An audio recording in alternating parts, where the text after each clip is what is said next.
안녕하십니까, 윤석병 변호사입니다.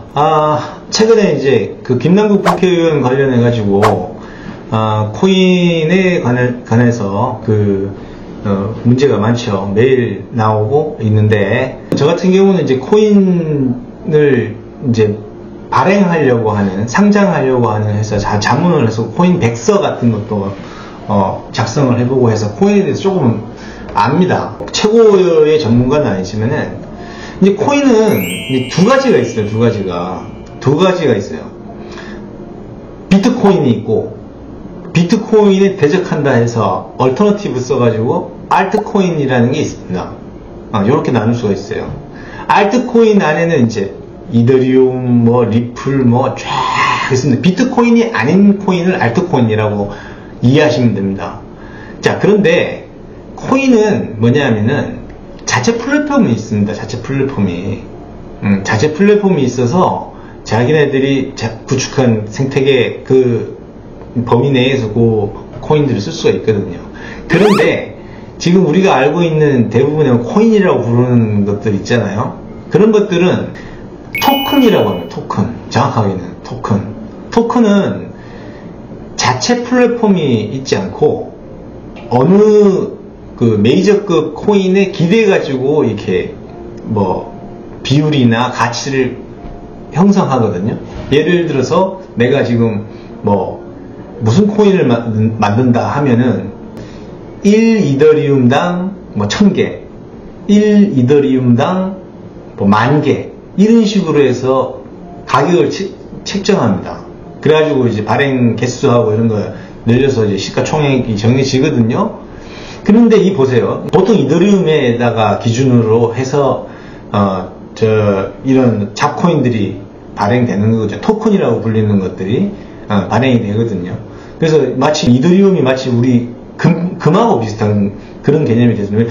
비트코인은 너무 액수가 커가지고 거기다가 빗대가지고 지금 이 토큰을 만들기에는 부담감이 좀 있습니다. 어쨌든 그런 식으로 해서 이제 구별이 되는 거죠. 코인과 토큰이. 비트코인, 알트코인. 비트코인 밑에도 많아요. 비트코인, 캐시, 이런 것들이 있잖아요. 이런 것들 다 토큰입니다, 토큰.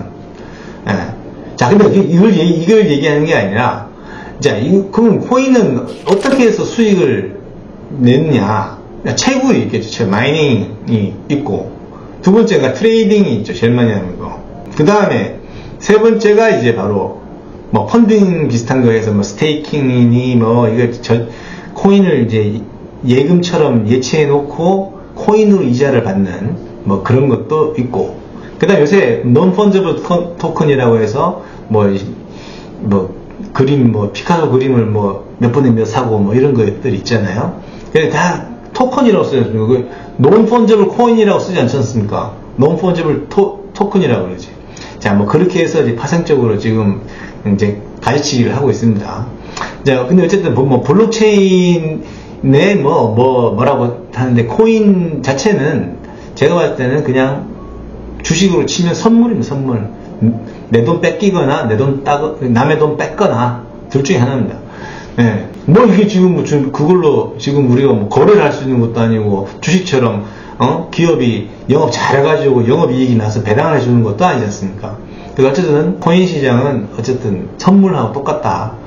제로섬 게임입니다. 제로섬 게임. 자, 그런데 지금 김남국 같은 경우는 문제가 뭐냐면은 이게 제가 이제 자문해봐서 알지만은 상장이 될 때 사면 별 재미가 없어요. 상장이 됐을 때 코인 거래소에 상장이 되고 나서 그때 사면은 별 재미가 없습니다. 별 재미가 없다는 말은 돈을 못 딴다는 게 아니라 돈 따긴 따는데 김남국처럼 이렇게 수백억, 수십억, 뻥튀기를 할 수가 없습니다. 언제 사야 되느냐 하면은, 이렇게 코인을 발행하고, 연계 사업이 이걸로 넷플릭스,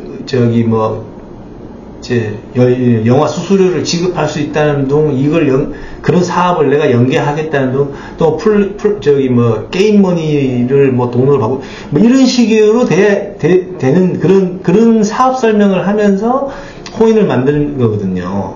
그럼 그때 뭘 하느냐면은, 그냥 주는 것도 있습니다. 그냥 코인 1억 만들어 놓고 그냥 아는 사람들 그냥 줘버리는 거예요. 줄 수도 있어요, 진짜로. 예.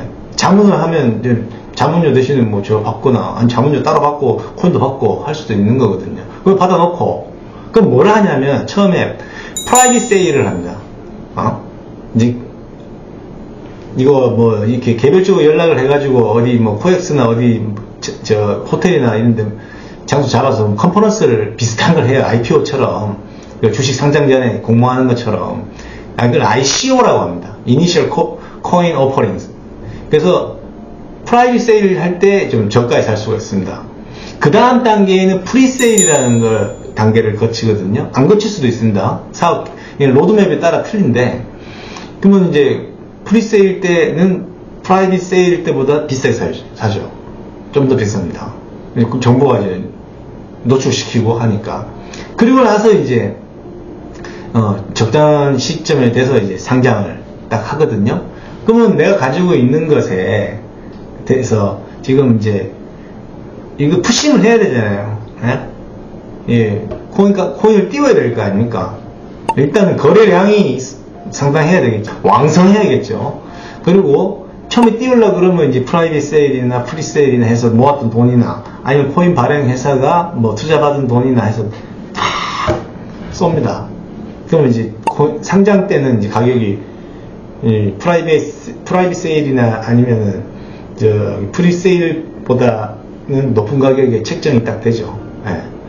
자, 그러면은 이제 거기서부터 이제 뭐 사업이 잘 되면은 또 올라가고 호재가 있다 뭐 기사 때리고 뭐 하면 좀 올라갑니다. 그럼 이제 개미들이 막 달라붙거든요. 코린이들이.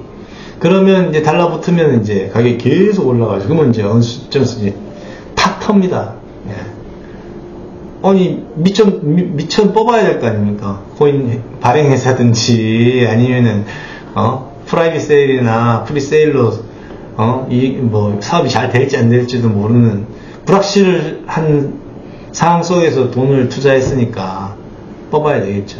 근데 이제 김남국 같은 그런 케이스들은 그냥 받았을 겁니다. 그냥 에어드랍은요, 에어드랍은 선착순으로 뭘 조건을 충족하면 준다. 맞아요, 맞는데 만약에 내가 10개를 가지고 있고 B가 20개를 가지고 있으면 에어드랍은 나 1개 주고 얘 2개 주고 이런 거거든요. 공중에서 뿌려준다는 거예요. 근데 에어드랍 받으려고 그러면은 그거 정보를 알아야지 에어드랍을 받죠. 에어드랍이 그냥 주는 게 아닙니다. 일정하게 코인 보유를 해야지 주는 거거든요. 예. 그래서 돈 버는 사람들은 따로 있습니다. 따로 저렇게 작전 세력들이 따로 있고 그 운 좋게 잘 흐름에 탔다가 이렇게 되면 일반 개미들도 돈을 벌 수 있지만 대부분은 돈을 꼬를 수밖에 없는 구조입니다. 왜냐하면 정보의 비대칭 때문에 이거는 기울어진 운동장이죠. 예, 그리고 이제 김치코인은 우리나라 국내 코인을 말하는 거잖아요. 김치코인, 자코인 이런 거는 아닙니다. 김치코인이라고 해도 좋은 거는 있을 수 있어요. 이거 뭐 코인 좀 해보고 했던 사람이라면은 김남국이 말하는 자기 투명하게 거래했니 말했니 80억 100억씩 벌려고 치면은 사전에 그 발행 전에 만 코인 발행 회사로부터 받았습니다. 이거는 뭐 거의 90% 이상 정확한 겁니다. 그렇지 않고선 저렇게 볼 수가 없거든요. 구조가 아무리 자전거래를 통해서 띄운다 해도 비트코인, 이더리움, 리플 뭐 이런 코인들에 비해서 인지도가 있는 거가 아니기 때문에 한계가 있습니다. 한계가. 자, 어쨌든 코인은 이제 자꾸 코인은 이렇게 해서 구별이 된다. 그렇게 해서 요거 그냥 재미로 들어두시면 되겠습니다.